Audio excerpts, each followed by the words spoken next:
the biggest challenge that we face is keeping people with mental illness healthy, physically healthy. I think that's extremely important. We need to promote physical health for people with mental illness. Data shows that people with mental illness die anywhere from 10 to 25 years before the general population. That just shouldn't be that way. And I think the biggest challenge is to promote physical health among people who have mental illness or mental health challenges. We need more programs to stop smoking. We need more programs to control obesity, to promote better diet and exercise. I mean, I think, and being able to get those types of, gain access for people with mental illness to gain access to those types of services is a tremendous challenge. I think another tremendous challenge is to integrate the physical and behavioral health service systems.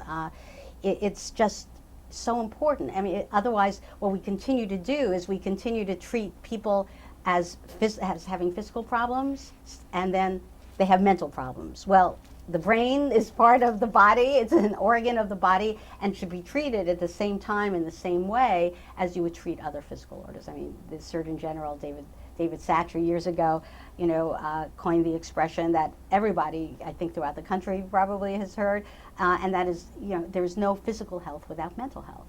They go together. I think that's a tremendous challenge that we are trying to face, I think, to overcome. I think healthcare reform on the national level, there's tremendous reform going on here at the state level that's going to affect local services over the next 3 to 5 years, health homes, behavioral health organizations. The system is changing.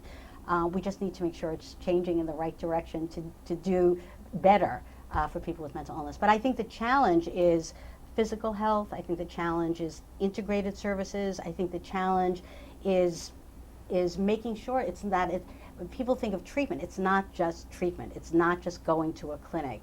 A person with mental illness, mental health challenges needs to be in a community. They need to have a home, a roof over their heads. I mean, that's just as important as going for outpatient treatment or getting their medication.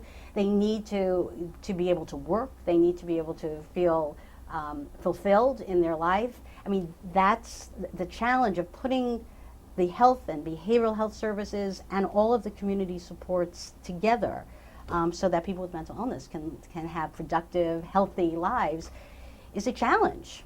It's a challenge. And I think we're making progress.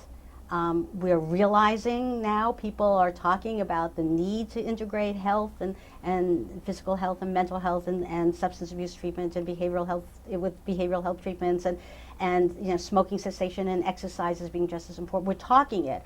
The challenge for us is to make it happen, and for the rules and regulations that control service delivery and everything to support that type of integration.